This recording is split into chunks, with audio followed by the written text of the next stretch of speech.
I am David Slavkin, an interviewer for the Holocaust Oral History Project of the Orange County Anti-Defamation League. Today, March 19, 1995, we are interviewing Mrs. Piri Katz, a survivor of the Holocaust. Thank you very much for giving testimony, a very precious gift to all of us and future generations. Thank you. Would you please tell me your full name and date and place of birth?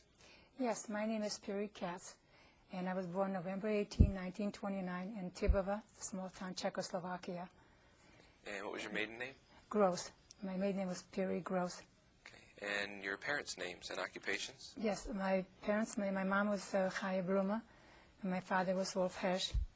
And we had a large farm with a lot of orchards and apples and fruits and plums and all kinds of, a lot of acres. We had a lot of acres of land, and we used to farm with potatoes, and we used to have people work for us, and then they would divide.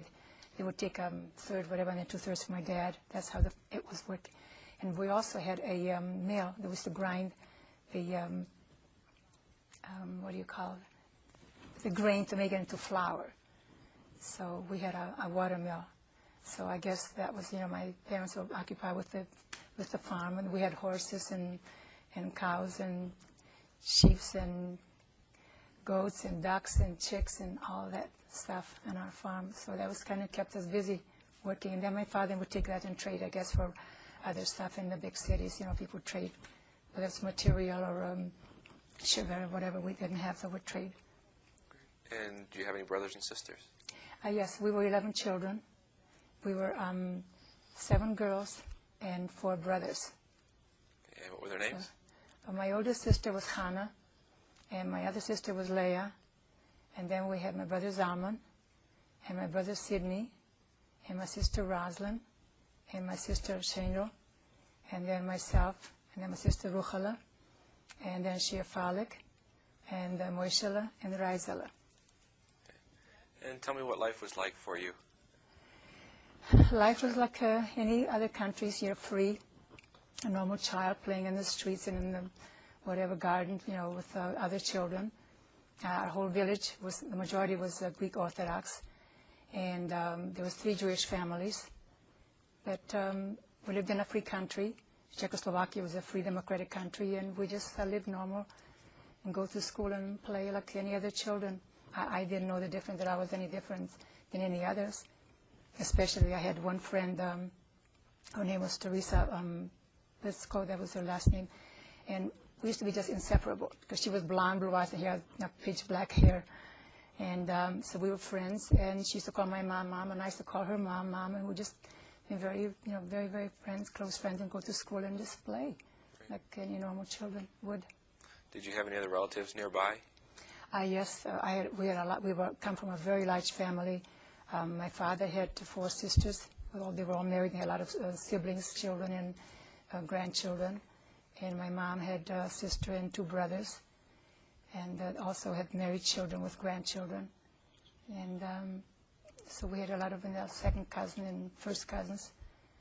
But in these small towns, it's not like here we have cars. So in Europe, you go with a horse and buggy, and a lot of times we couldn't communicate because no telephones there.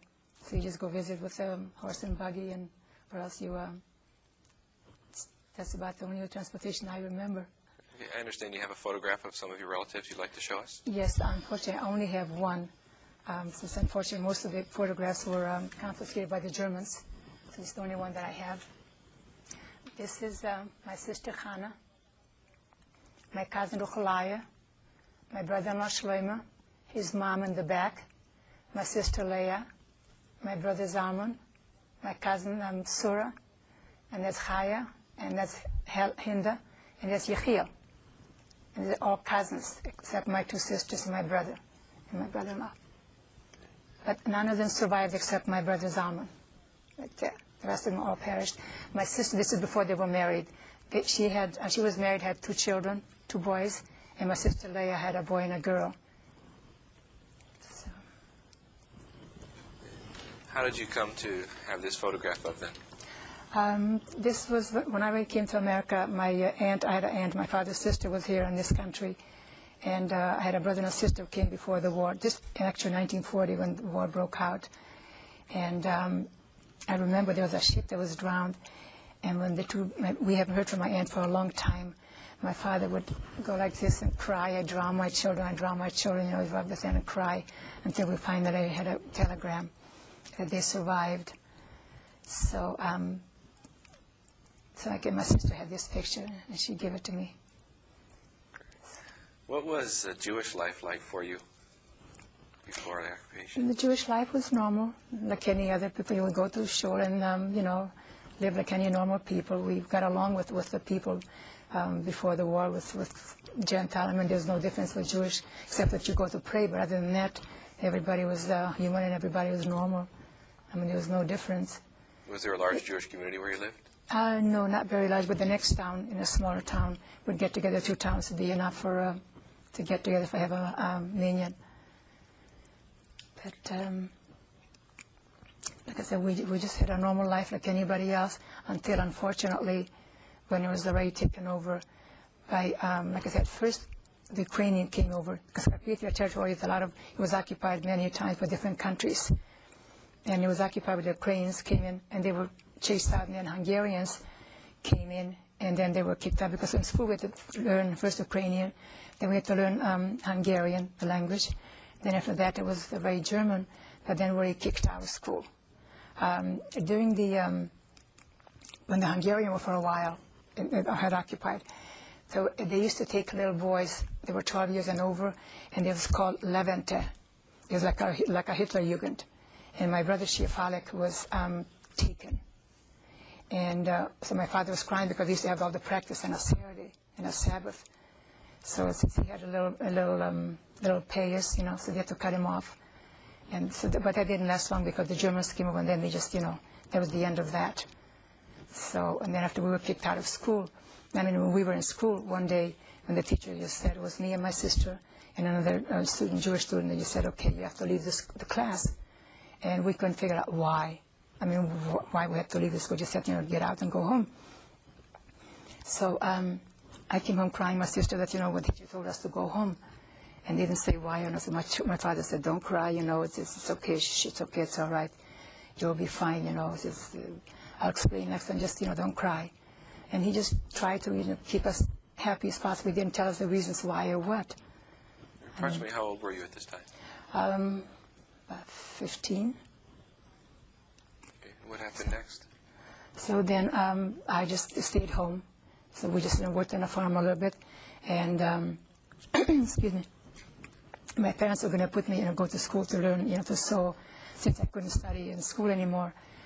But then in 1943, the Germans took my 2 brother-in-laws to a labor camp. So my sisters were home alone. So one of my sisters lived with her in-laws, but my older sister was alone.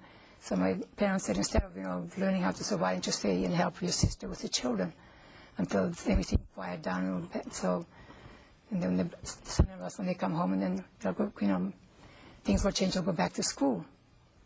But I just didn't know what was going to change or what my father was talking about. I had no idea. So that's what I did. They took me to my sisters. And apparently my parents must have gotten an order that we couldn't go anyplace or do anything because in the villages, the people, there was a person who used to have wear white coats made out of sheep wool. So my mom had to put on this white coat, the sheep wool, and had a babushka on her head. And then she would take me in the horse and buggy wagon to take me to my sister so I could stay with my sister. So I just helped my sister, and she also had a watermill. And so I stayed with her in her house, helped with the children until the Germans came to let us notify us that we had to leave the house, that they would take us to a labor camp, to work. And what was that like when you heard about that? Well, I had no idea what it was like. I saw my sister crying. I remember it was like a Friday night. We were having dinner Friday night, and teach the little 3-year-old to say a little hamotzi and whatnot. And then the German soldier walked in, and the first thing he did is he knocked down the candles, and then he just picked up a piece of challah, and he said, "Hold on to this because you will need it when you're going to the camps to work." So my sister started to cry, and she just told me, "Shh, be quiet," and just quiet. And I said, "Okay, and we'll be ready in 2 days." And So then the police, he left. And so then my sister tried to, we packed a few things in a little bag, clothes, and my sister baked some bread. And until they came, it was the gendarme came with a horse and buggy, and then they told us to get on the wagon.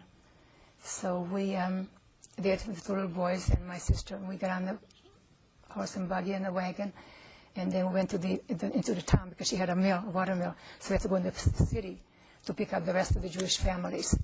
And as we're going along this little small city until we got packed the wagon like sardines until we came to Munkach, to the ghetto. I'd like to go back just a little bit, if we may, and if you could tell me what other changes took place at the time of the occupation, either with family life or friends or relatives. Well, the thing was that after the occupation, it seemed like, I don't know, it just seemed like instantly that the hatred somehow became, the villagers would start calling you names, and all of a sudden you became like dirty, you're something different. I mean, all of a sudden I was a dirty Jew and called all kinds of names, whereas I didn't know before, because we were, got along well, and a lot of them worked for my father. And some of them actually, Maria and Ansa, they were our maids that taught us how to say the prayer, the Muriani, So, but then all of a sudden, like I said, to all the neighbors, and all of a sudden you just became like an oddball, All of a sudden you were a dirty Jew, and sometimes the boys, the Ruschekas would call them, they would, the boys would throw rocks. They became very mean. So we just realized that something was wrong. But I still had no idea about, wars or anything, politics, countries. I didn't know. All I knew was Czechoslovakia, and that was it. There was, we loved that country. What about close friends? How did they then treat you? They, like I said, either they were afraid, or they just, like I said, they were standoffish, and just, they were eager. I think that they were kind of eager to point you out that you were a Jew. Let's face it, they were eager to take over our land, and we had the mill and everything else. And I mean, this is a personal note. Even right now, I mean, God forbid if I would go back, I would be afraid to go back to my village, because they have taken over our house, our land, the orchards. We had like I don't know, we used to call it a yacht. I don't know if it's acres, whatever. Like my dad used to say all the time. We had like about 60 or 80 of that, acres of land. And, it was all taken over. I mean, now that even the Russian government, after the war, that took over, and it all became those kolkhozes and whatnot, I would be afraid to go home and claim any of it. I mean, thank God I love this country, and I'm happy here, so I don't want anything, but it just, the melancholy, that you feel it. But it's painful. It's just not pleasant, that's for sure. So now, after the invasion, you're on your way to a labor camp? Yes, it was my sister and the two boys and all the villagers, we had filled up in the car, and we all came to the ghetto. And there was a brick factory called the Shoyich factory. They were making bricks. And I guess the Nazis must have already built up. It looked like there was a lot of gates. All I remember is they would, like I said, they would do it at night. Because if it's done in the daytime, then all the people would see other people. I mean, I'm sure there's a lot of good people around among the ones, the hateful ones. But so they would do it at night. So there would be no it wouldn't be visible, or witness or whatever. So we came at night to the ghetto. And I remember the big gate that they opened. And there was a lot of SS, the soldiers, and there was dogs. I can remember something about dogs barking and police, with guns. So I had my older little nephew, Bensi, and my sister had Joanna. So as we walked in the gate, and they were hitting people. They were hitting with a lot of screaming, a lot of crying. And I had the little Bensi. So I had on my arm the breads, and I had the little Bensi in my hand. He was holding his hand here on my arm. And as I was carrying him, but they were hitting. So the child lost his balance. I was holding his feet, but he was going to fall. So one of the Germans, he first he was going to do with the sharp edge. It looked like a knife. I don't know what it was, but then he turned the back with the gun, and he hit him in the back and pushed him back so he can hold on to me. So we were running because there was a lot of screaming going on and a lot of, like a big tumult. Everybody's rushing. They were hitting people, screaming. So I ran. I didn't know where I ran with the dog because the baby was crying and I was crying. So I thought maybe my sister would follow me. But like I said, there was such mass confusion,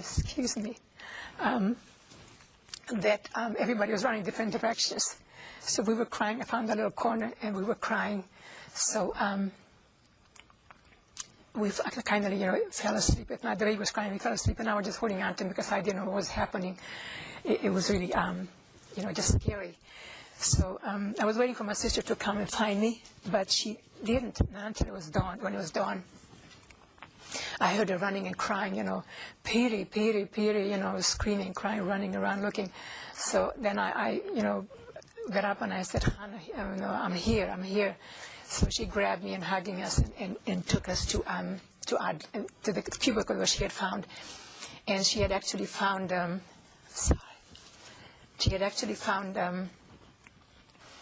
my parents. They were already there for about 2 or 3 weeks, or maybe even longer, in the ghetto. So when we came there, there was a man came and was hugging me.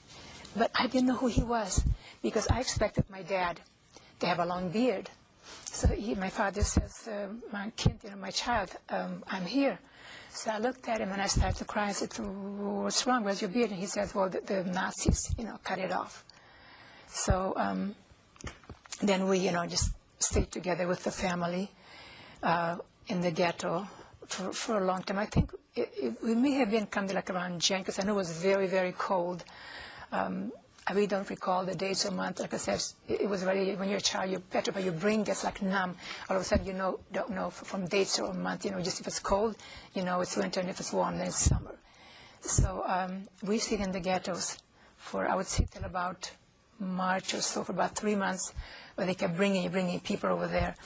And my parents and my mother, whatever she had brought food, we have to try to cook on the little street, put little fires and have little pots and pans and try to cook to feed the family. And a lot of times the Germans would came and they would just kick, we were just hiding in the little bags, we were hiding, we'd watch those. All I would see is, the black boots, and they would come and they just kick and knock the food down.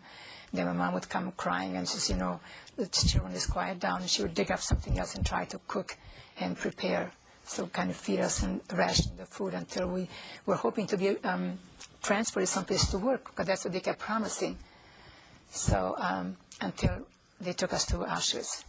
I understand that during the roundup or the transportation to the ghettos and the change from life at home to the ghettos, you were able to take very few things with you, if anything. No, we couldn't. Did you have any possessions? No, they couldn't, because they said they're going to take care of everybody. They're going to labor camps.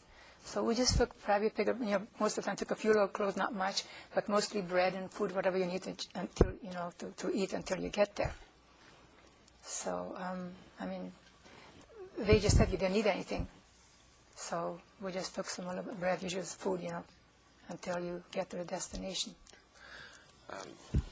Were you able to reconnect with all of your family members at that point? Did they all go to the same ghetto area? In the ghetto, I think it was my mother's brother was there.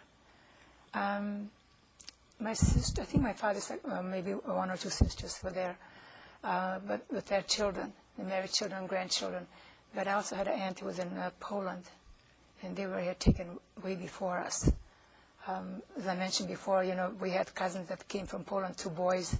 My father's sister lived in Poland, and she had 10 boys. And that some of them were shot right there by the house, and then whatever ran away, they came to our house, and we were hiding them up in the barn. And we used to take it in a pail, we pretend we're going to milk the cows, and we'd feed them in the barn until the villagers were getting suspicious, where all the kids, instead of playing in the streets, would keep running into the barn. So they were getting suspicious, and I think they were just eager to point out, that something's going on, or there's Jews, So, but then eventually, when they ran away, one of them, I think, was dragged until he died, and the other one was shot. So, but, what do you remember next about life in the ghetto? in the ghetto, it was horrible because, first of all, there's a lot of screaming going on, a lot of hitting, a lot of screaming. They were starving. Kids were starving. There was no food. You couldn't go any place. You couldn't do anything. If you're in a group, then they disperse you. If you're alone, then they try to, harm you or whatever. So it was just constantly this fear, that you live with fear and tension. And so it wasn't pleasant. We used to watch, other people keep coming in, and it was horrible, how as soon as you hear the screaming or hitting, the noise, you can hear the noises hitting and screaming. Then the people kept coming into the ghetto all the time, bringing in new people. And then you'd also hear the trains, people, they would bring them in, and then other ones who were there longer, they would take those and take them to Auschwitz. So after you're being already like dehumanized or become like an animal, and you just go whatever, do whatever they tell you. So they kind of make you can't even think after a while when you're in the camps under tremendous pressure and strain and whatnot. So. Do you have any other idea why this was happening? Or were there any communications from the outside? No. Not that I knew anything about at all. Nothing. I had no idea why or what. Absolutely nothing. And then when it was our turn to go to Auschwitz, so we just, Dad said, okay, children, come on, everybody. Let's go. We're going to train. We're going to go to a camp. We're going to work, and we're going to be fine. So that's what we did. But on the train, they packed us like sardines, standing room only. And they just, had those little cattle carts and packed us in there. And people were standing. We're going through to Slovakia. So actually, my dad, he recognized, and a few other people recognized. He said, Kinderlach, it doesn't look good. It looks like we're going to Poland. So, but you hear adults talking, you don't know what they're talking about, So we were coming on the train. A lot of people were dying because there was no food already on the train. And, there were no bathrooms. People were just urinating and whatever. And we came to Auschwitz on the train. And then when they opened the trains, all of a sudden you see a lot of German soldiers with guns, with dogs. We saw a huge group of people, like a lot of women with white scarves. All you can see is white scarves. And that's all I remember. And then they would tell you, if you have jewelry, put it over here. If you have watches over there, any belongings, they would just, rip. If you had pierced ears, they would just rip the earrings out, take everything off. Rings, if you couldn't take it off, they would pull it off for you. And get undressed, put the shoes over here, put the clothes over there. And we stood nude for a very, very long time until they decided what were they going to do. And then the SS came, and they said, okay, it's time to go. So we went, and in the showers. Well, first they shaved us. There was a lot of women within. They would shave their heads. They shaved their heads, and they gave us the striped clothes. And after that, we again stood for a long time. Even before they gave us the clothes, after they shaved us, after we were showered, we all looked. We couldn't recognize him because we just stood nude, and nobody knew who was what with the shaved heads. And then the SS came and asked who knows how to sing or play instrument or professions and whatever, and then they would take those people out. But let's go back to the train. When we got out of the train, so I had to marry sisters with the children. My mother was very young, but she took my daughter's child holding on her arms. And so she went with my sisters. But I was a chubby child, and so my sisters, so they figured must have been strong to work, so they were just, it was so fast actually. You got off the train, it was shoving, pushing. Do you this, go this, you go this, we go that way. There's loud music, a lot of band music, and there's a lot of confusion. And like I said, you're scared. There's guns, there's dogs screaming, there's all these white scarves. They're trying to take all your belongings away, And so it was just a frightening thing. And all of a sudden you you become like an animal. You don't know what day it is, what time, whatever it is. You just do what you are told. All of a sudden you're being led by a string. You become totally, I don't know, you're not human anymore. So that's how we were divided. And I remember my younger brother, Shefala, kept, calling me to come that way, but the German pushed him away because he asked us to come with him as he was holding on to my mother, and the Germans pushed me and my sister. There's three of us, my older sister, my younger sister, and he just, the Germans, he's screaming, yelling, slow, slow, slow. So you just go on, because you just become like an animal. You just do what you're told. So after that, when we had the stripe clothes put on, and they had the numbers, everybody was numbered. So my sister. Can you tell me a little bit about that as well? I'd like to know what was involved there, what that was like for you. Well, when we finally got our shaved heads and got the striped clothes and whatnot, so they would divide us. They had my sister put in a different barrack. I was in a barrack A, and my sister was in a barrack B. So I was crying because I wanted her to be with me. And so since you become like a number, so there was another sister who was also crying because her sister was in barrack B, A, and my sister was. So then in the bathroom they switched dresses, because all of a sudden you're just a number. There's no names, just a number. So that's how I was lucky to have my sister with me. And so then we went to the barrack. They told us to go to the barrack. But you could hear the scream, you smell, the smoke like a barbecue, the horrible stuff. So we came into the barrack, and there was a couple. She was a Polish girl. She was Jewish. And we were all crying and screaming. So she said, what are you crying and screaming about? What's your problem? I've been here already for 3 years, almost 4. And you're just lucky that you came now. And he says, she says, you better behave and do what I say. All I have to do is blow my whistle, and you're going to be in trouble. She said, now, you're on your own. You have no parents. Your parents, your brothers and sisters, if you had any, did you smell the smoke? That's what they are. They're being burned. So we were going to kill her for saying that, because we didn't want to believe that, because we were told that we're going to be in labor camps. So she said, you kill me, and all of you are going to get killed. So I'm telling you again, all I have to do, you better straighten out. Now you're a number. You're going to be like an animal. You're going to do what you are told if you want to survive. So you better listen. And she said, if you don't listen to me, then there are going to be Gestapos all of this whistle. There are going to be other couples, other Gestapos. So might as well get used to it. So we were crying and sobbing, and we got into it, and there was little cubicle, the little beds. So they pushed us like about 7 or 8 in those little wooden beds. So we were just lying there overnight, crying and sobbing until the next morning, until they told everybody to go out in the sailor it's called, the counting. So everybody would, every morning, we would go out and go do the sailor line up, and just stand for hours and hours, and they would count and count. And when first it was the female assess, then it was the male assess, and then it was the Oberführer and the Underführer. All these men would come and constantly count and count. No, you're being identified by the number that you were assigned. Just the number. It was 20,444, and my sister was 20,445. Do you have a number that you'd like to show us? No, we were not tattooed in Allage. We were in Allage in Auschwitz. There was a lot of camps, but we called it Allage. It was in a whatever, but we weren't tattooed. So we just had a big number here, and then across in the back with the number. What do you remember next? Next, I remember that we had to go, and they had like putting rocks.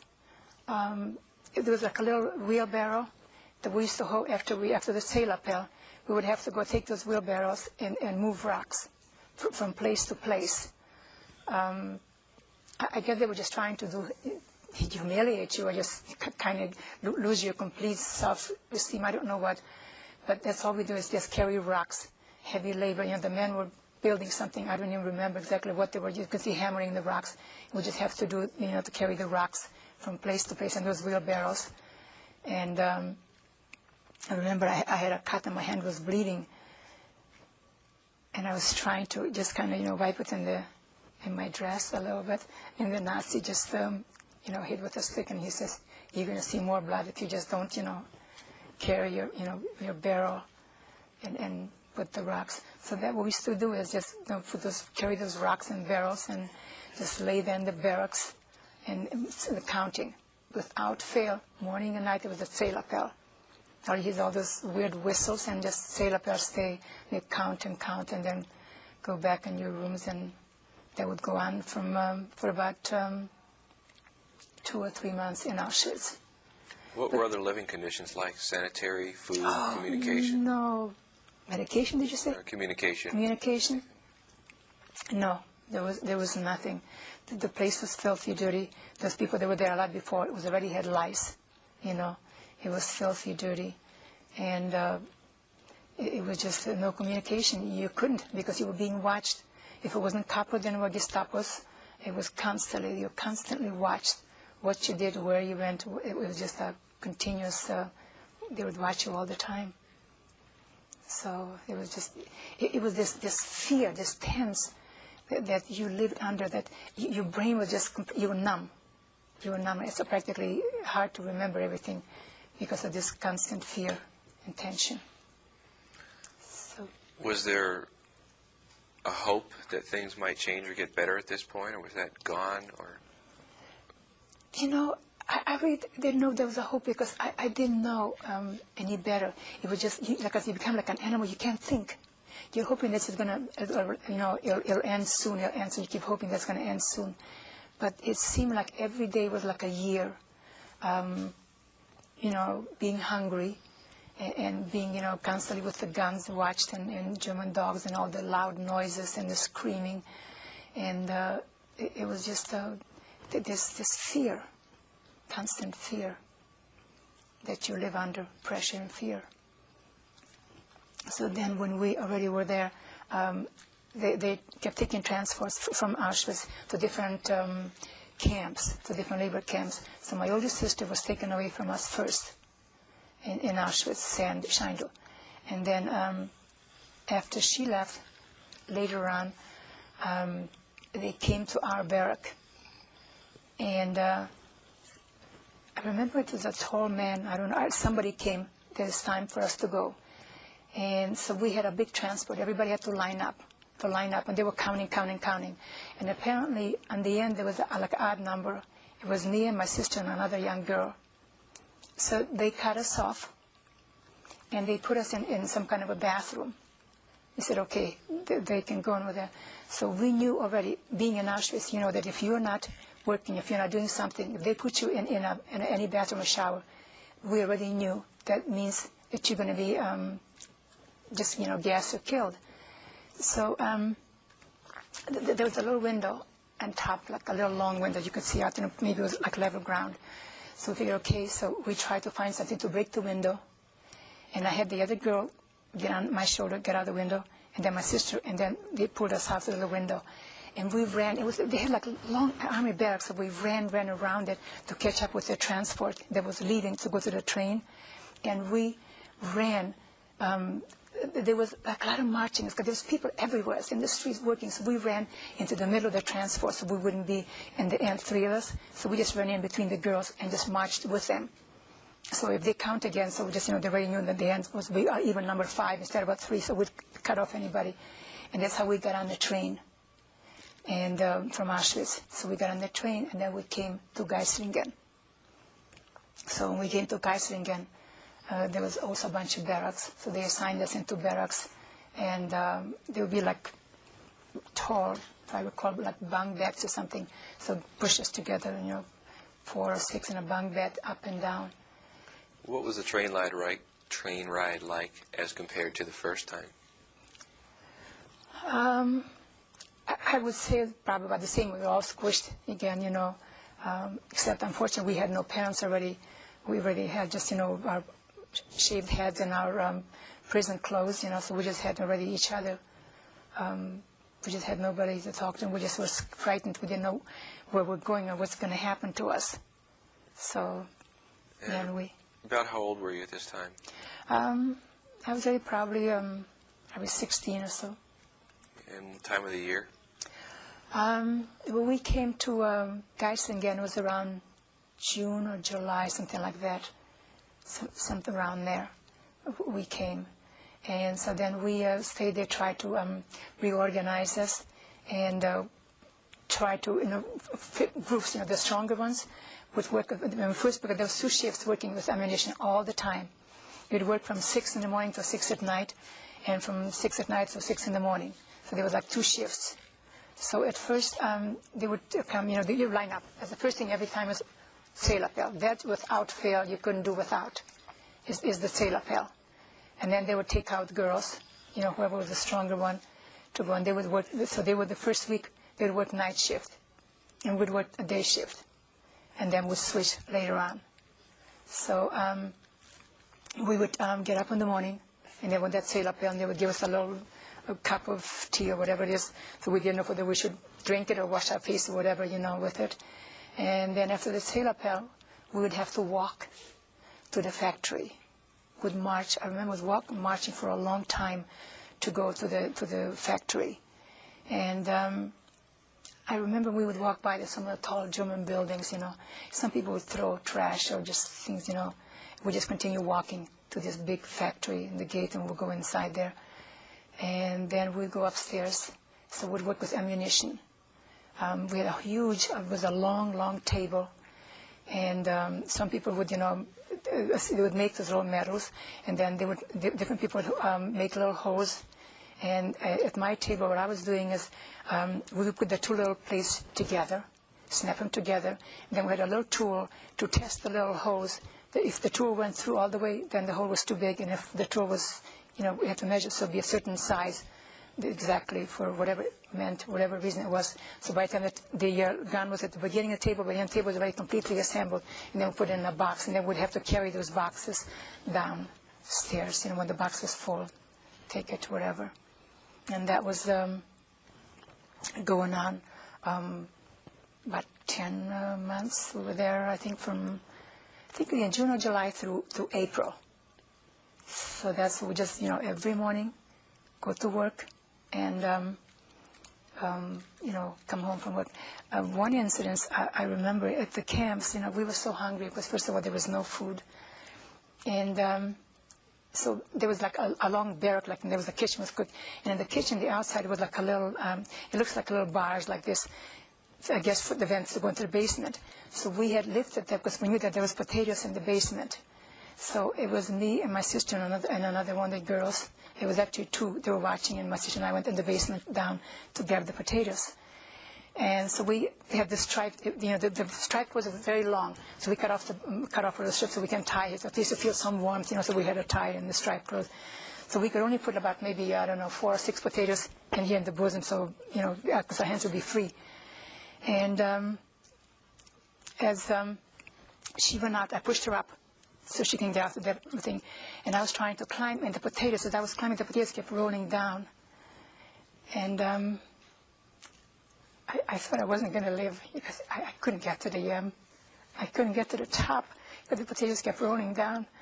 So when I finally made it, as I was leaving, apparently the searchlight must have saw some movement. And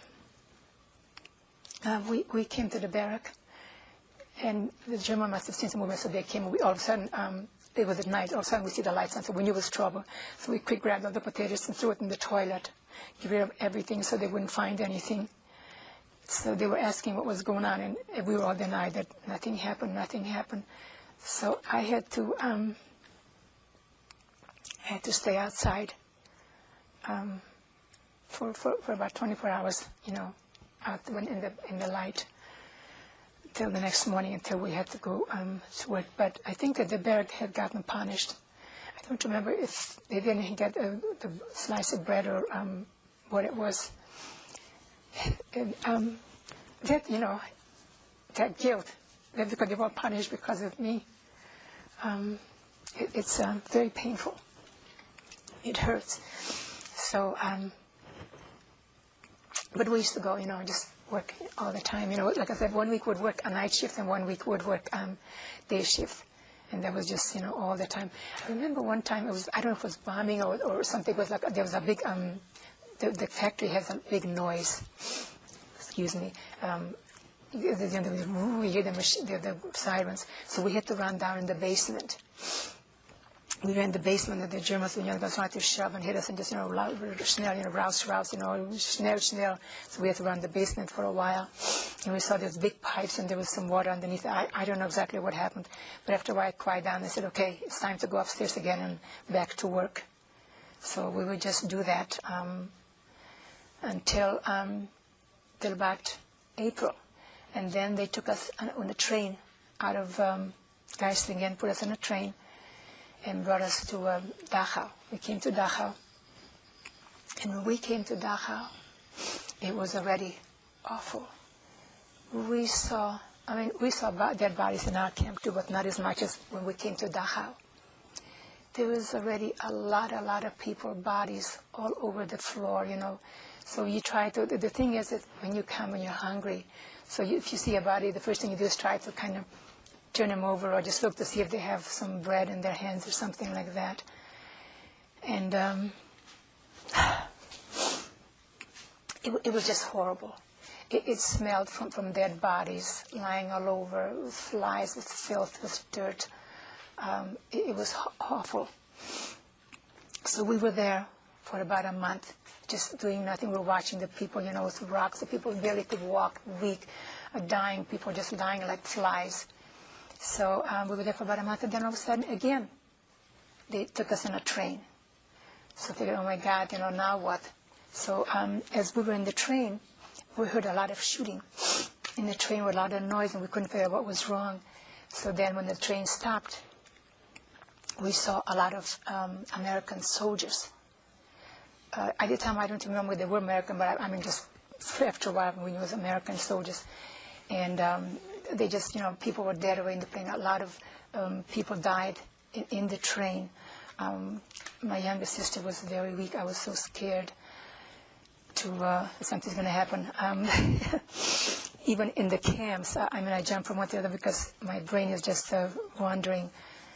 When we were in the camps, my sister was also very weak. So I went in the line, because there was long lines for your food. They would get a little bowl with maybe a little potato, a piece of green grass floating. So my sister was weak, so I figured, okay, the line is short, maybe there's a little food left. So I went back in the line to see if they have a little more food. And then we had a female, a couple. She was just a big fat, just talk like a buffalo, she would move, and she would have like a whip and just whip me a couple of times across my back. And it was just, sorry. It wasn't pleasant. It was just really something. But when we were liberated by the Americans, because a lot of people were dead on the train, a lot of them were very weak and whatnot, and the jeeps were still running around. I was very weak. I had like typhus fever, lying there. And then the soldiers, were trying to grab me. The Germans and everybody. It was just confusing. There was a lot of noises, shooting. The jeeps are running and whatnot. And all I remember is some of the American soldiers just set me up and just don't just sit still, And I was screaming, to find my sister because, I want to be with me. So we just held hands, until, until the Americans, actually the first time I ever saw an Afro-American. I never saw before. So we were a little bit scared, but they were so nice, the soldiers were just all wonderful. And they took us to some house, and they had put up a lot of tents, and tried to feed everybody. I remember the Red Cross had came and gave a little package. And in the package there was a little white powder, a yellow powder, I think it was like a slice of cheese or something, or what else. Everybody ate the powder. I'm surprised they didn't eat the plastic with it. We ate the powder, the white, everything, everybody. People died like flies. People were dying left and right. The stomachs were shrunk, and they were just, from hunger, and all of a sudden had to eat. And everybody was, dying, unfortunately, after the liberation. It was really, really sad that a lot of them died after they were liberated. I'd like to back up just a little bit. You talked about punishments of the barracks during the incident when you were gathering potatoes. What was that punishment that they gave to the barracks? Well, first of all, the punishment is either they don't give you food, whatever the little bit that you do get, or else, extra labor, or well, it's usually like I said, I was whipped because I stood in line for the second time. Even one time, one of the couples, since my sister was, very weak and young, one of the couples, she looked like she was a political phrase in German, but she was a couple. And she said that, she could go. The food was all gone. There was a little bit left, she could go. And it was the same thing. The SS woman came, was a tall, we used to call her Snake, because she was tall, slim, had pitch black hair part in the middle. And she came with a whip, and she whipped my younger sister, even though the couple said she could go. And then the SS just said no to, just hit her across the back. We came, and I tried to hold her up because I was afraid that she is going to be weak. And everybody I tried, their down is to be strong, to work, because you knew automatically that if you're weak, if you're not strong enough to go to work, that means you're going to be gassed, you're going to be dead. So we try to hold up each other. Or if someone's weak, and go in the back, so we try to hold up and just to be able to just to work, so we won't get killed. And going back a little bit farther, when you mentioned that you and your sister and one other girl had escaped into a group and then gotten on a train, what happened to the third girl? All three of us. We just ran in the middle, because as they were marching, they just had barracks. We came from the back. They were out here in the front, and we came in the back. And as they were marching, and like I said, there's people everywhere, working, screaming, crying. There was just like it's like a madhouse. It's like a madhouse there. And so we just ran in the middle of the transport. There's like about 2,000 people walking. There's 5 all the time. So we just ran in the middle of the transport. And there was still a lot of them walking. So I assume that they figured they were already counted. That they just didn't realize that we just ran in the middle in the transport and just got on the train. Were you separated at that point from her, or did she stay with you? No, she stayed. My older sister was separated right off the bat. But my younger one, I just held on to her. So I was fortunate to go all the way through liberation. But then we were liberated, divided after the war. After the camps, we were separated. It was another crazy story.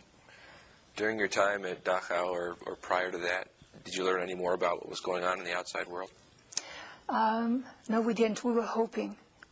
Actually, what they did, they made us write, even in Auschwitz, to write to family, to write postcards to families.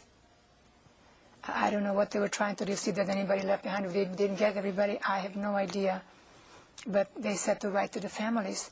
So we were hoping that maybe, they're already free, maybe they're already home. But we had no idea. We were hoping maybe near other camps. I had no idea that they were going to. When we were in Geislingen, we already assumed that maybe we'll never see, but we still hoped that maybe we'll come home. I mean, after the war, everybody would search and write. We went straight home to find for families. And on walls, on buildings after the war, everywhere there was buildings, everybody would write their name, where you're from. So just in case somebody else is going through the same area to find, read names, everybody would read to see if you find somebody, and with hope that you'll find your family, brothers and sisters and parents. Everybody was hoping for that. Interesting. What else do you remember about any part of being in Auschwitz or the labor camps or otherwise? In Auschwitz, all I remember is just that when we were just carrying those barrels and our hands were, bleeding, that, we weren't allowed to even wash it off until we would try to just kind of wipe them off or do anything. And the SS would just try to step on it or just make sure that you're just working. And I didn't know what I was doing.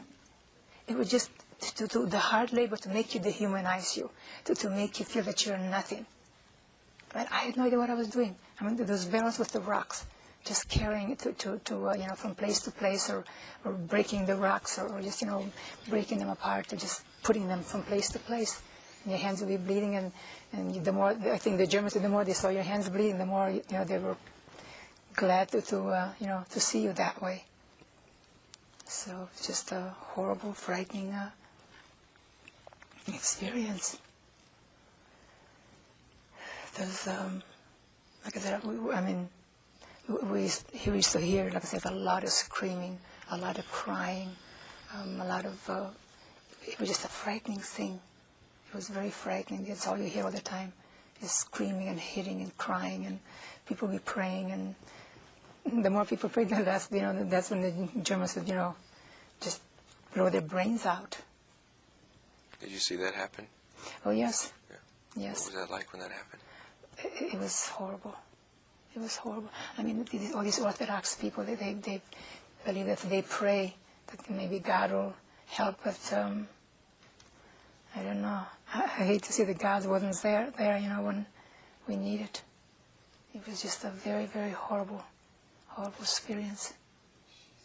A lot of these people, they're taking, they had different groups with the white, different, people playing band music. That music was so loud to try to do the cry and the scream. They would have always bands, always, no matter where. They would march the people to their death with loud music. This music, so that they would have the screams and then the horrible cry and the beating and the dogs tearing apart. I mean, people getting on the trains, people running and screaming. They had the access with the German shepherds, and they would just tear a person down like a rag doll. When we moved into Rossmore, my neighbor had 2 German shepherds next door, and when I saw it, I was petrified. I started to cry, and I told my husband, and he said, calm down, calm down, calm down. He asked the neighbor to please try to keep the dogs, on the other side of the gate, not between their house and our house, because I was just petrified. Because I saw what those German dogs used to do. They would just tear human people alive like a rag doll. It was just horrible. I'm curious about, to change subjects a little bit, the time when you were issued a number. I'm curious if you know why they weren't actually tattooing as opposed to just issuing a number and putting it on your clothing. No, I really don't know. I have no idea. It's very possible that the people that came before, they maybe had more time to do it or whatever, right? Towards when we came already, they probably just eager that people work to build ammunition. I think that they already knew that nobody's going to escape.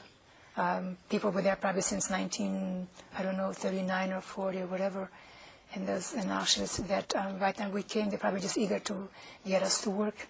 They needed for people to work, get free labor for the Nazis to build ammunition, to work everybody to build roads and ammunition factories to build all the guns and ammunitions. That's what they were. How was it, do you suppose, that you were able to survive? I sometimes I feel guilty that I survived, but I think it was sheer luck.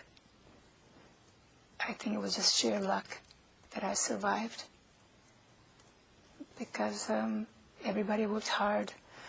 I don't know, maybe because I was raised in a farmer, chubby child, strong child, who knows what. But I guess it was sheer luck that I survived. How did you find out about the status of other family members? Oh, it was already after the liberation, when we were in Germany, in a little village, Ifeldorf.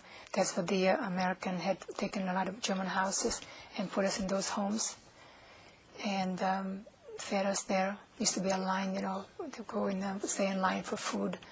First of all, when we were liberated, they had us deliced. They sprayed that white powder. All the soldiers, the American soldiers, they had taken off all of our striped clothes because we had lice who were, hungry and dirty and looked like skeletons. So they sprayed that white powder, and then they liced us, and then we had a big box, and you just pick a little one. They just had this one little dress to put on. So that's what we did. Got a pair of shoes and a little dress, and they put us in those homes. And they fed us in this home, and then they put us in another camp. It's called Feldafing. I don't know if it was the army barrack or even some of them in Germany.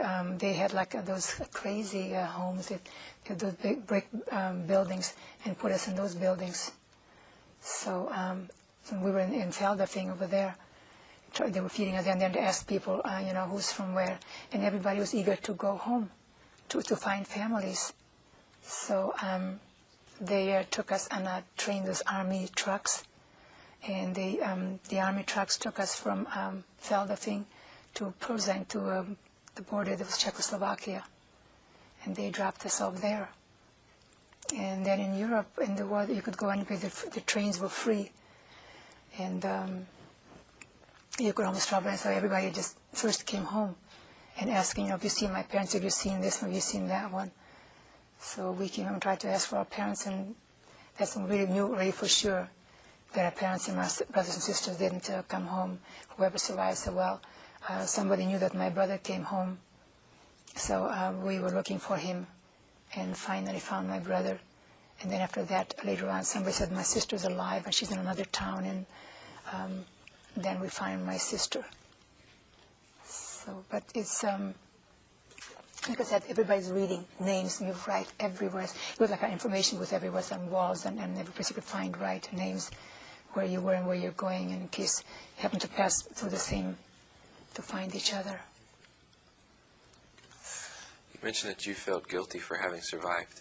Why is that?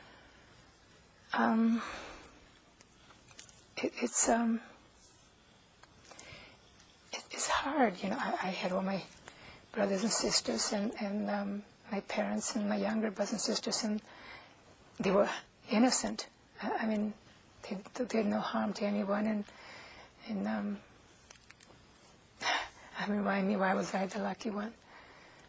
I mean, I would have liked them to, be alive to be with me, or so I have this kind of a little guilt, that here I'm the lucky one, I survived and they didn't, and why, I mean, now thank God I'm happy because I have beautiful children and grandchildren, so I thank God that I lived to at least, be able to say, because unfortunately, even in the tract where I live, all right, I live in Rotterdam, and on Ruthie Lane, there were some skinheads, and you hear this constantly, that the Holocaust didn't survive. There was a hoax in Holocaust. Even when I was in Washington, the ironic thing was that when we were in Washington for the opening for the museum, as we were sitting listening, and there was a bunch of people, skinheads, all kinds shouting, it's a lie, the Holocaust is a lie. They were screaming and yelling and chanting there. And then we saw the police came on horses. After they chanted for about a half hour, they're screaming, yelling that Holocaust didn't, it's a lie. Holocaust is a lie. And then the police came and then chased them away in the horses. So, I mean, you live with it even up till now. You still, so I feel that maybe, thank God that I lived to at least say that, yes, it did happen. I lived through and I'm a witness that, yes, it happened. So I feel that, and I want my grandchildren. I mean, let's face it, I don't know how long I'll be on this earth, but I would like my children and my grandchildren to carry on. That God forbid, it could happen in this country. Any madman could be in power. It could be here. They could pick, who knows, maybe on Parasol, maybe, you never know. You never know who they could pick on. So it should be known and told that it shouldn't happen again to prevent it. Okay, we have reached the end of this tape. We will now take a short break. Thank you. I'm sorry.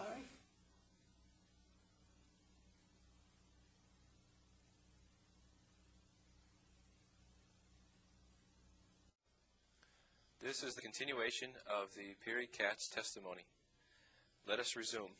When we stopped to change the tape, we spoke briefly about having survived the Holocaust and feeling a guilt and finding about other family members. Would you tell me specifically what happened to your parents and brothers and sisters? Well, after I was liberated, and then after we were, in all the different camps in Germany, until the soldiers, took us, because everybody wanted to go home after the war. It's just automatic. You wanted to go home and find families. Although we could have stayed in the American zone, probably in America much sooner than I had to wait for many years. So we came home to Carpathia, actually, and came to a big city, Munkac, which there were kids already had liberated earlier by the Russians. They had set up a kitchen with food. And so we came there and we're asking people, have you seen this one? Have you seen that one? So that's what somebody said, that my brother's alive and that he will be in Munkac in a few days. So my sister and I waited for him. And he came, and then he said that somebody else told him that one of our sisters is survived.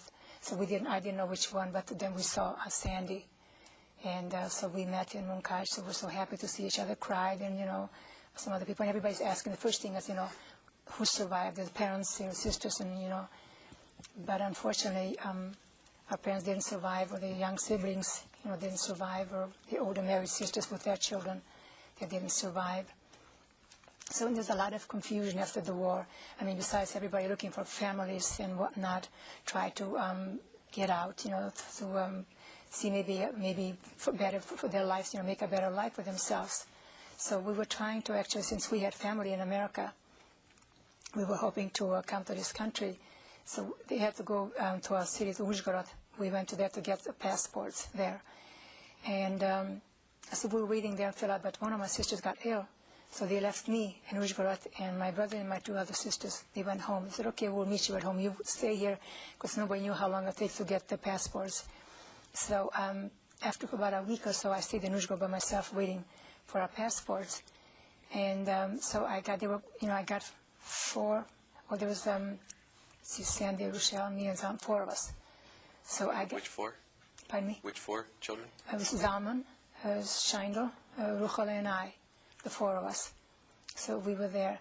And then after I got the passports, so I had actually three of ours, and one was, I don't know whose name, but they kept calling her name and nobody answered, so I just took it because I wanted for us to get out.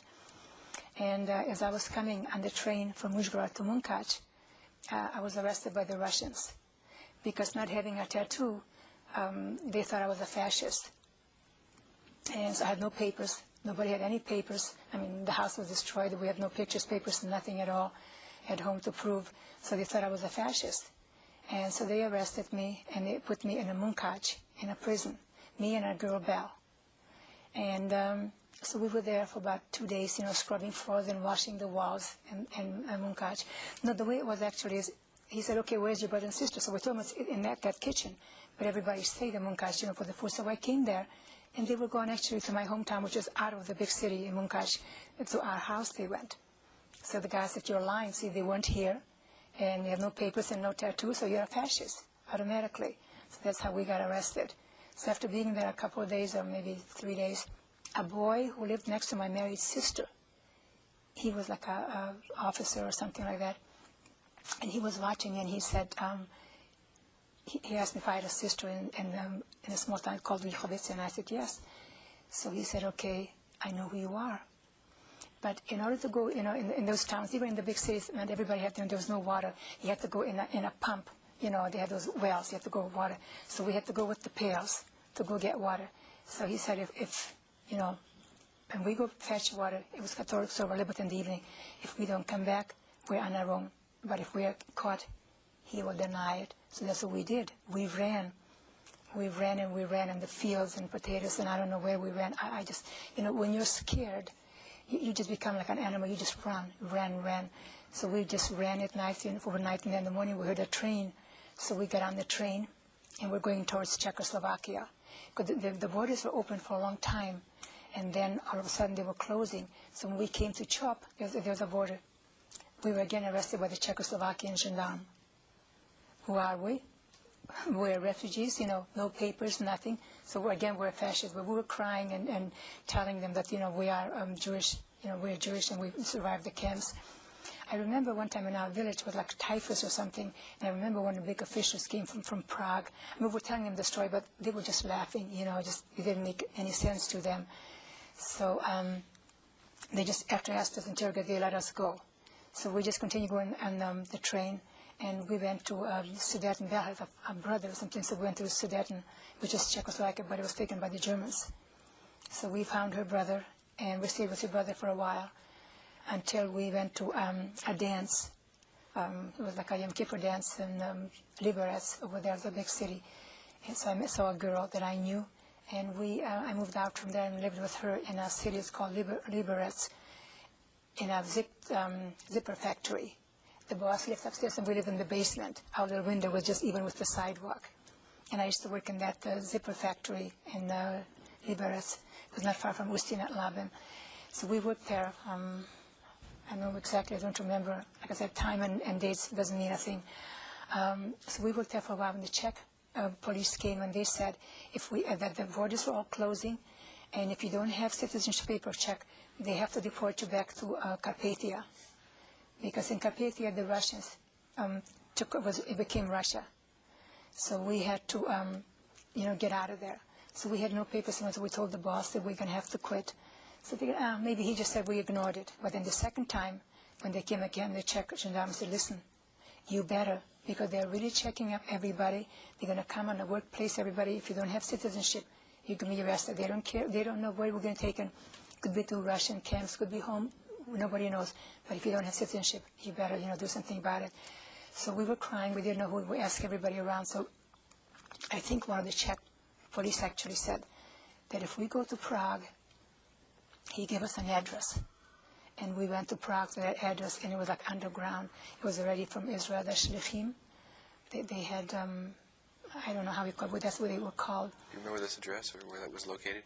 I have the slightest idea. I wouldn't know. All I know it was in Prague, and we were there for a while. And then they would take groups from there to go to the American zone in Germany. I remember one night, there was a young man, a boy, and we were like 6 girls. And all they told us when we crossed the border, that if we're caught, we just don't always say yes, Saloniki. Don't say a word, don't say nothing. They ask you a question, nothing, just always supposed to say the word Saloniki. And that's what we climbed the mountains, walked at night for a long time until we came to some town. I used to remember, but now, for the life of me, I don't remember what it's called. So we came to the American zone, and then from there, we came to Poking. It was, Poking was had a lot of barracks. There's a lot of army barracks or some crazy house. So I was in the Poking over there in a kibbutz it was in early part 46, and I was there in the kibbutz. And they would, over there, we used to train us, how to stay Shmirah, which is guard in Israel, and learn Hebrew, to write in English, and all that in the kibbutz. Did you ever come to have to use that word that you were told? Did you ever find out what it was for? No, I never found. We knew what it was for. I went for Israel, but I never went to Israel because I knew I had family in the United States. I wanted to come to America the worst way. I had an aunt, uncle, and cousins, and of course one of my brother and sister were here. So, so then from there, the camp, people were kind of divided, and so they went different camps. So from there, I went to Holzhausen. And I was over there in Holzhausen. It was a big church, and then in that church we stayed a lot of us refugees, camps in the church. And we lived there for a while. And we used to go to Landsberg. There was a lot of American soldiers and also British. And we used to be interrogated by the British. If we were in a big group, we'd get together, they would ask us if we're going to Palestine, if we have secret meetings. And all we did is just go to a movie if we could, or just go out a little bit, And they used to always, ask us, to stop us in a bus. You having a private meeting, and you have a secret meeting. Are you going to Palestine? And we just say, no, we didn't. You just go to a movie. So from there also, some people would, go to Israel, and somebody would go to different camps. And so from Holzhausen, I went to Wasserburg. It's actually Gabersee. It was also like a mental. Used to be maybe a mental health something, but then they put all the displaced persons camps. So I was in Wasserburg until from 6th of 47 through September of 49, because at the time to come to the United States was very hard, because if anybody was from a communistic country, it was awful to come to America, during the McCarthy era, un-American, whatever. So they used to always, you have to have an affidavit of support, and you had to have all those papers. So I remember getting the papers, and then we'd go to the CIC and ask all kinds of questions. I remember when the Americans, the soldiers speak really soft, and then the German would, really kind of interpret in a harsh and be kind of scared because you never know what they're asking you. And just tell them the same thing, that where you were in the camps and what you want. And even when we were in the kibbutz, I remember the lady from the Red Cross came and asked, if you have relatives in America. And I remember we used to get packages from America. And I memorized that number. It was 3830-something Glendale Ave, Detroit Mich. And she said, would you repeat that? So I said, well, my uncle was Max Jung. I mean, that's the way the European sounds. I said, Max Jung was 30 Glendale Ave, Detroit Mich. So she started to laugh. And she said, okay, she'll, find out. So she did found our family, but still we had to have all kinds of papers. I was turned down about 3 times. I don't know why, but, and I had always affidavit of support, and they paid for the tickets and everything so that I wouldn't be like, a burden or something in the United States in this country. So until finally, thank God, I stayed there until I got the permission to come to America. But meanwhile, the Jewish organizations, stayed there and went to art school. I have a little artifact that went to an art school that was my name that I embroidered. And so I was there going to school until I finally came to America in September 1949. Great. So I came to New York, and of course, famous, God bless Ellis Island. And there was a lot of people, of course, on the boat. I was very, very seasick. It was one of the big freight boats. It was General Sturgis, a big boat. And it was rocking. I was very, very sick on the boat, seasick. And then we came to Ellis Island, and nobody met me at Ellis Island. And I was crying, waiting for everybody. People were, greeting everybody, hugging. And here I was crying because nobody was there to greet me. But then a gentleman from the Hayas, he, after almost everybody left, so I'm going to cry a little bit. So he,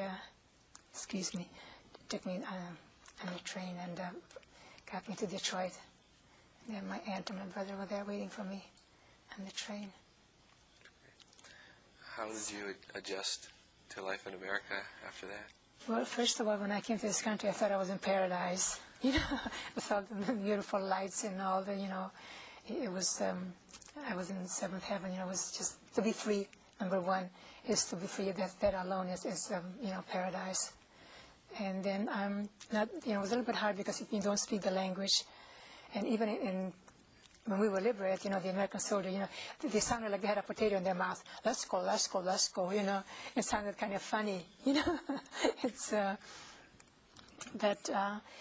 Until you learn the language, so I went to night school, and then I would work, since I didn't speak English, so the first thing what you do is you know how to sew, so you work, I worked at Barton's candy store for a little bit, and then I met a friend, and she took me to making drapes, sewing until while working during the day, and then go to night school to learn the language, and finishing the high school in Central High in Detroit. And I'd like to take a segue for a moment. We have another artifact from during the time in the ghettos. I'd like to show that. If you would like to describe that for us now, we're ready. Yes. Okay. Please, want to tell us what this? What is this? Oh, this is actually this is a Oh, I'm sorry. This is actually a piece of paper that I was working in the Metallwarenfabrik. It's a factory, ammunition factory in Geislingen. Since, everybody, you come into this country, nobody said, Holocaust didn't exist and there's no such thing and whatnot. So after the war, since the Germans denied that there was an ammunition factory, they claimed that that was a silver factory, that they had silver plates, spoons and pots and pans and all that kind of stuff. So a lot of people went there when we had to go to be witnesses. There was a lot of SS from the camps and even from our camp. There was a couple of female and some men from Geislingen, the SS. So we had to go witness. I think we stayed in Stuttgart, if I remember correctly. So we were passing this factory, and a lot of people get dishes and pots and pans. And I don't know what made me actually ask for this piece of paper. I just said, all I want is a piece of paper to show that I was here. So that's what they gave me. And I just held on to it. I mean, I was going to throw it away so many times, because it's just a junk paper. I don't like to collect anything. But since it shows with their seal that I was there, I just, for one reason, I wanted to show that, yes, the camp, Auschwitz, Geislingen, and Dachau, and all this place did survive. And this is actually a proof of paper that I was there from, whatever it says, from July through April, in that ammunition factory, and worked there, slaved. And that's what this document is, to prove that, yes, I was. So if somebody says, Holocaust didn't exist, or there's no such thing, I have this to prove that, yes, I was there. Even though I was in Auschwitz and in Dachau, but at least this here is to prove that I was there for those months, working there, slaving in the ammunition factory. So. Very good. Okay, at this point, let's go back to the more recent times. You're now living in America. Yes. And you're working with a friend, sewing and doing various occupations. Yes. What happened next? Well, we were working with the draperies, from Hertz, and then Mr. Morgan Roth. They were draperies in Detroit. We worked there, and going to school, and then just try to be Americanized and to work hard to make something out of myself, so I wouldn't have to depend on anyone and any handouts. I mean, God forbid, for one to say, people on welfare and all that stuff. There's no such thing at those days. You just work and make something out of yourself after you were slaved and worked so hard in Lake Camp. You want to make sure, first of all, you appreciate the freedom. That's number one. Then you want to make sure that you won't be a burden to anyone, and just become somebody and work hard and just, survive and live like a human being. So that's what I was trying to, just work hard, and I wouldn't, depend on the state or God forbid, any relatives or anyone else, if that mattered. And where were your brothers and sisters at this point, and had your parents survived the war? No, my parents and my younger were my two married sisters with their children, and my younger brothers and sisters, they were all unfortunately gassed in Auschwitz. They didn't survive. But my brother Zalman was in the camps, and my sister Sandy and my sister Rochelle and I, we were in the camps, and we survived. But unfortunately, we were divided right after the war, because since I was arrested, they didn't know what was happening to me. They were waiting for me, but I was arrested, and I had to run because I was scared. So they actually, unfortunately, stayed behind the Iron Curtain, since all the borders closed. So my sisters and my brother stayed behind the Iron Curtain. So they stayed in Russia. And I stayed in the space persons camps until I came to America. And then when I lived in America, I was working hard until I met my husband. The funny thing was that somebody said that there was a young lady in Farrell, Pennsylvania, excuse me, from my hometown. So I started to cry. I was hoping that maybe it's one of my sisters. And so they didn't know her name, but, people are funny, the nicknames and whatnot, and just somebody there. So I called. They just told me her last name. So I called her to find out if she was one of my sisters. And it was a young lady from another town.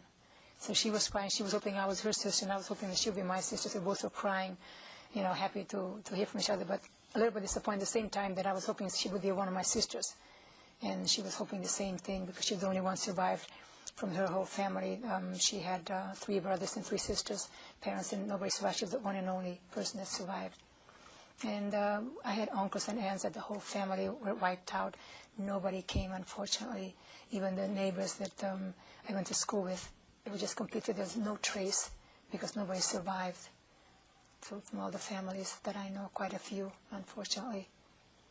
So I came to visit her. I was working, and I had a few days off. I was curious to see what she looks like and see if she was in different camps. Maybe she knows somebody if she not saw or something like that. So I came to visit her in Farrell, Pennsylvania. And it was for our Jewish New Year. My husband happened to be home for the holidays from medical school, and that's how we met. I met him in 1955. And then the second time I saw him, he put a ring on my finger. Was he? He was in the war, in the Second World War. He was in the Battle of the Bulge. We were watching the movies, and my children were a little disappointed because he said, well, if my dad was alive, maybe we would have gone to Paris, for the reunion, because my husband has a Purple Heart from he was wounded. He was in the front line, and he was wounded, and he was in the Battle of the Bulge, and he was wounded in France, I think, and he was in England in the hospital. So. I understand you have several pictures you'd like to show us. Yes. Okay, let's start with this one. This was in Cleveland, actually. When I met my husband, I came to his fraternity dance. I met him in September of 1955, and then I was engaged to somebody else, and so was he. And he invited me to a fraternity dance in Cleveland. So I went there to his fraternity dance, and he just proposed to me right off the bed. So he took me in the woods in Cleveland, and that's when he proposed to me. This was in the Cleveland in the woods. So that's the picture.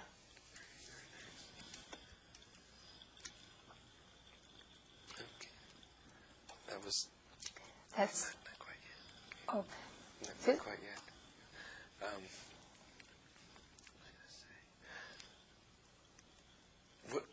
Okay. I want to show a picture of my house. Okay. This is my youngest daughter, Michelle, and that's me. And my daughter had framed a picture of me and Randy. We went to Washington, D.C. for the Holocaust opening. And Randy and I were in the newspaper on the front page of the Washington Post. So Michelle had framed for me. And then it has a write-up about the Holocaust and all the speakers over there, all the presidents from the different countries. So it was a wonderful, wonderful experience. So my daughter had that framed. So that was the picture. She took me out to dinner and presented me with that picture. What was it like for you when you were there? What was the experience like? In Washington? I had mixed emotion. It was happy and also painful at the same time. Because, I was happy that, we lived to see it. And then also it brought a lot of bad memories that happened, especially seeing the sign that says in Auschwitz, when you first came, it says Arbeit macht frei. And then all the cattle trains that were taken to Auschwitz, and a lot of things that I saw. All the clippings from the Nazis and the marching and the killing.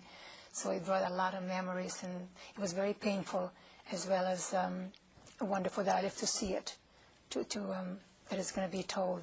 Because you always wonder, am I going to live to see it? Like when I first got married, so thank God I lived to see, and you never know that you live to see grandchildren. So it was also a blessing that I got to live to see that. So when you're in the camp, you can imagine anything. Absolutely nothing. You just live from day to day because you don't know what tomorrow brings. So when you always say, well, please God help me, to live to see my children, please God help me. Because a lot of children, a lot of friends of mine couldn't have children. A lot of my friends after the camps, because the Germans, they sterilized and they give the food that women shouldn't have any periods and whatnot. And it affected a lot of women, and they couldn't have children. So when I got married, first I was very naive, and when I didn't get pregnant right away, so I was crying and said, oh my God, I won't be able to have children. So I was just relaxed, and then when I became pregnant, I said, thank God, it was a blessing in the sky. Great. You have another photograph you'd like to show? Yes. These was survived. This is my sister Rosalind. She came before the war. This is my sister Rochelle, who was with me in the camps. This is my brother Zalman. And this is me, and that's my sister Sandy. And thank God we're all here now in the United States, in Southern California, after being separated wars, and then even after the war. They came, Rochelle came in 1970 to this country, and my brother in 70, I think 2 or 3, and then Sandy, I think came in 1974, something like that. You're still keeping close touch with him today? Yes. We were all in Florida for the Holocaust reunion, the 4 of us, Sandy and I and Rochelle and my brother Zalman. What specific area did they come from behind Iron Curtain? My sister, one of my sisters, Sandy, lived in Munkaj, My youngest sister, Rochelle, lived in Uzhgorod. It used to be Barracks, but the Russians changed it to Uzhgorod. And I think my brother Zalman lived in Svaljevo. And when did they come here? My sister Rochelle came in 1970. My brother Zalman came, I think, a year or two later. And then another year later, Sandy came with her husband and family, and my brother and his family. They all came to this country, thank God. Okay. So just unfortunate that it's so sad that my husband didn't live to see all that. They came right after. Which I'd like to have a picture of my husband. Okay. We're ready for the next picture. Okay. This is my daughter, Randy. This is my daughter, Cheryl. That's me, my daughter, Simone. And that's my youngest daughter, Michelle. That's my daughters. God bless them. They live to see, have beautiful children after the camps. That's my dividend after the camps. Or I should say my investment. That's my dividends, my grandchildren. Okay. All right. This is my daughter, Simone. She's the mom of the little daughter, Maury, and her son, Malcolm, and the little Joshie. We came to his bris. That's me and my oldest daughter, Cheryl. We came to Sacramento through Joshie's bris. And I'm sure you'll keep in touch with them closely as well now. Yes, we're going to be together for Passover. This was at a bar mitzvah. This is my son-in-law, Brian, his son, Malcolm, and the daughter, Maury, my daughter, Randy, and that's Simone and her little son, Joshie, myself, my daughter, Cheryl, and my daughter, Michelle. Now there's a little one coming, hiding in the... How many grandchildren do you have now? I have 3 grandchildren, and one is due in June. So, this is my youngest daughter. She's in the Taco Bell, Jeff. This is my youngest daughter. She works for Taco Bell Corporation. She's, God bless her, executive. So this is, that little picture says that, she's in the company's Jeff, that I push for education, make sure that my children are educated, and I just want to make sure that they have all the things that I couldn't have while I was their age, the education and the freedom. So I really pushed them to college and get education. Thank God, I must say I'm a very lucky mother. My kids never were on drugs or smoked or anything like that. So in that respect, I feel very lucky that I accomplished something. So this is my son-in-law, Brian, my daughter, Simone. And these are their little siblings. That's Malcolm, Maury, and the little Joshie. And so that's my dividends, the little grandchildren. It's my family. Okay. Yes. Okay. This is my daughter, Randy, and this is her fiancé, Gregory. They're engaged right now. And they're in South Africa. South Africa. What are they doing there? Well, he's from South Africa. Oh, okay. So she went to meet his family.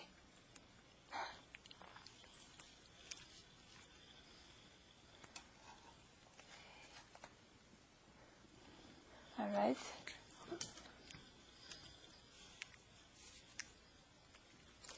Okay. These are my daughters. This is my daughter, Randy, my daughter, Michelle, myself, my daughter, Cheryl. We were at a bar mitzvah, at Sandy's grandson's bar mitzvah. It's my daughters.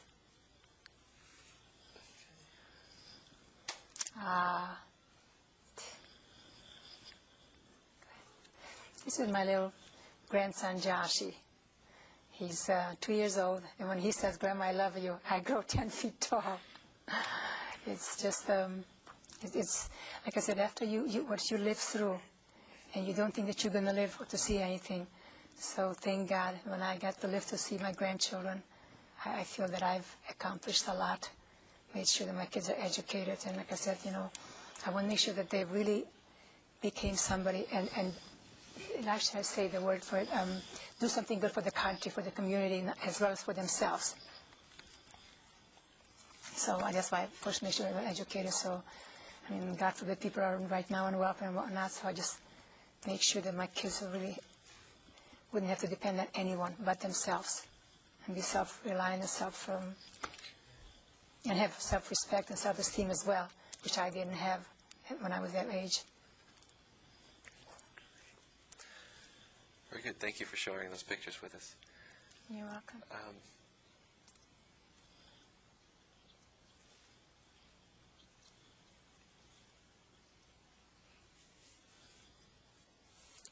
Okay. Before we get to the end, I'd like to know from you what it was like for you rebuilding your religious life in America, how that played in your life at all. Well, it was a little bit hard because at first of all, I was raised very Orthodox, and we were extremely Orthodox. My father was Kohen, we were all Kohanim, and so we're very, very Orthodox. But then, when you're in the camps, for instance, in the Ghetto, then in Auschwitz, and when you see all the horrors and all the abuse and all the killing and the tortures and whatever, then when you see all that and hear about it, and mostly I've seen it not here because you see it. We're in the camp, so you see it as far away. Everything was barbed wire, so you can see it through the barbed wire. All the horrible things. You just kind of stiff. You're frozen, but your eyes see. Your mind may be frozen and stiff, but your eyes see all those horrors. And seeing all the horrible things, how people were praying, and then the other Germans, just shooting them in the back and whatnot. You kind of feel a little bit skeptical about, where was God? Why wasn't God there to see all this? But I guess coming here to this country and feeling the freedom, it's hard to just be an atheist. I don't know. I feel that maybe that's what kept us going is the religion, believing in God. In spite of what you saw, what happened, you just continued, hoping and praying that maybe, I don't know why it happened or what had happened. And you just keep living. And the nature is funny, the nature of survival.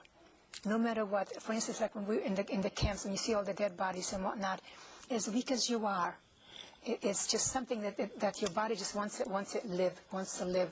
So you go and it was uncanny. I mean, now I see just a little blood and it gets scared, and we're there to see dead bodies on the floor, to tip them over to see if he has a piece of bread.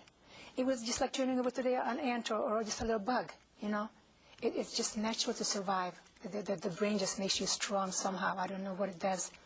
I'm not that smart, but it's nature to survive. Because a lot of times you just, see if anybody had dropped some food by accident and just, turn over bodies, so you can almost see the body just alive, or maybe just a little moving. Maybe they had something, So it's just, but being in this country and kind of maybe a little bit relaxed, like I said, and having the freedom, so it kind of, slowly came back to you, and you kind of feel that. I suffered for it to be Jew. I would hate to abandon Judaism since I went through being a Jew. I couldn't just, So I feel that. I want to keep up with Judaism. And I'm not very religious, I'm conservative. But I do believe in God, and I believe in humanity. I feel that everybody has a right to worship any God, whatever it is, whatever religion. But at least respect another human being. I mean, that's unfortunate that right now what we're having in this country is really sad, that nobody respects anybody's human beings. But that's my main thing is I believe in God, and what I suffered being a Jew, I want to continue with my Judaism, and I just respect everybody. Let them pray. I don't care if somebody prays to the ground, to a stone, whatever, but respect me as a human being. So that's what I believe in. Have you been able to share your experiences for a long time, or just? I didn't. I couldn't. The thing is that, first of all, when you try to come to school, you want to be Americanized. You want to have things, you see things, all the wonderful things in this country. So I really talked about the camps at all. We're just working to survive, to have money, to exist. I wanted to have a car that was slave, which I didn't have until I got married. But just certain things, nature is funny. When you're a prisoner, you want to be free. When you're free, you want to have something else. You have clothes, you want more. It's just nature, But no, we never talked about it. It was a very sore subject to talk about it, because it seemed like it puts you back something. I don't know. I don't know. It was hard. It was very hard. I started actually talking about it after my children were a little bit growing. The children were studying history. when they were in school, when my children were in junior high, and they wanted to take German as a second language because we spoke Yiddish, so it was easy for them. I forbid them. I forbid them to take German. I just said, no, take French, Spanish, anything else but German. I forbid them. They laugh now, they took French, especially my Simone, the guys named Simone.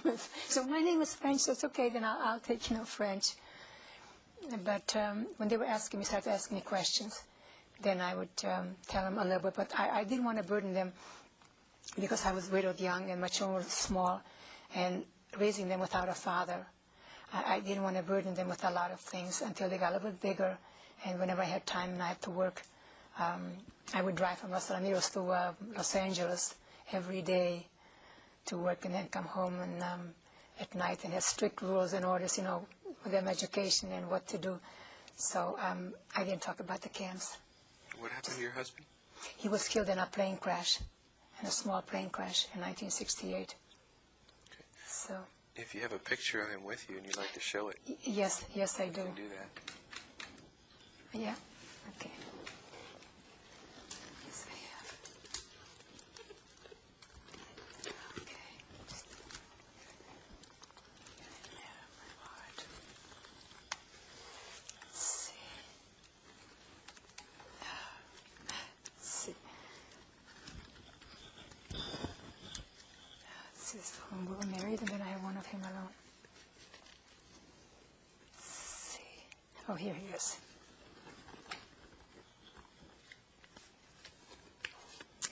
Okay, this is my husband, and this is when my husband was interning. There's the two of us in Torrance.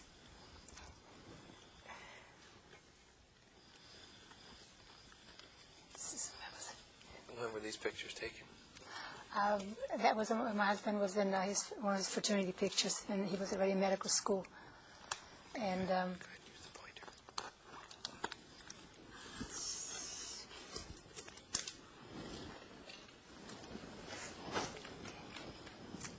all right, this is my husband when he was going to medical school, and then this is my husband and I in Torrance when he was an intern. That's our little old jalopy, old Henry. So that was when we were, I think the date is a 56 on there. When we got married, and that was in Torrance, a tiny little apartment. The two of us lived there while he was interning. Then we moved to Merced during his residency. So.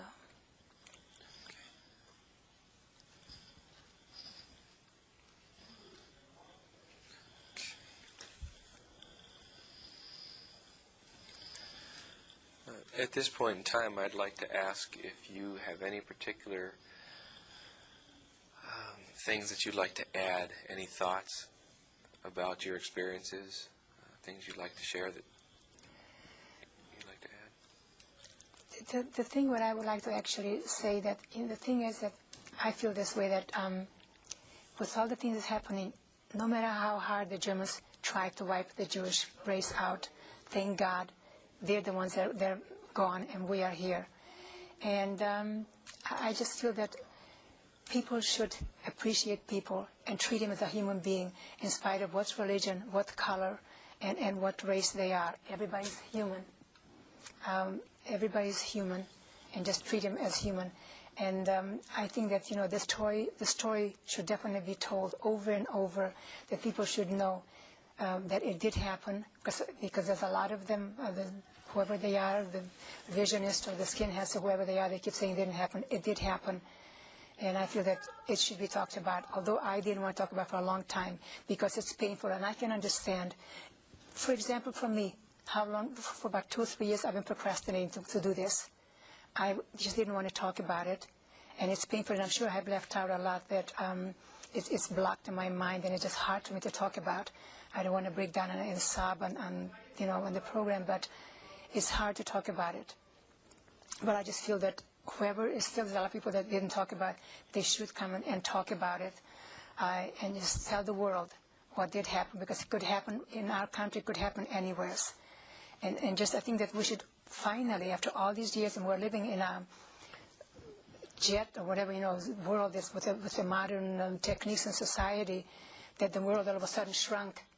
And we can see now on the satellite, we can see the whole world in a few minutes. So that people should really try to get along and not to blame anybody for anything, and just to respect everybody. I mean, wars will probably be, there were wars and will be, but at least respect everybody as an equal, regardless what color or creed or religion they are. I think that should be important. And freedom. Freedom is the most important thing. Our kids, God bless them in this country, take freedom for granted. A lot of them. I'm lucky that my children, I instilled in them over and over. I always tell them, children, they get bored of my stories. Let's put it on, and frankly, they get very bored with me telling about the camps and whatnot. So I always tell them that, take the example from me, what I went through. It could, God forbid, I hope that it never happens in your lifetime. But, cherish freedom and kiss the ground you walk on, that you live in this wonderful country, the United States. And people should talk about it and just, people should educate people, that it happened, and try to, if possible, get along so it shouldn't happen again. I mean, I just think that freedom is the most precious thing in life. You could be rich or poor, but if you have no freedom, it doesn't mean a thing. I feel that, we were very wealthy in Czechoslovakia, my parents. Overnight, the Germans just came, took everything. So I feel that just freedom and your health and respect each other as human beings is the most important thing. That's the way I look at it. Very good. Thank you. This concludes our interview. Is there anything else you'd like to add other than what we've talked about, or at this time? I think we've... I just want to thank my children. I'm very grateful to my children that, thank God, I live to see have beautiful children, to have children, and to have beautiful children and intelligent. They all have professions, intelligence, with master's, college and master's degrees. And we have a wonderful relationship, mother and daughter, and almost like friends, which I'm very blessed with that. And I live to see grandchildren. I'm very grateful for that I live to see all that. Thanks. On behalf of the Holocaust Oral History Project of the Orange County Anti-Defamation League, again, thank you very much. We sincerely appreciate your time and effort. Thank you, and shalom. Oh, thank you. You can make me cry right now. I thank you for giving me the opportunity. I know it took me a long time, but thank you.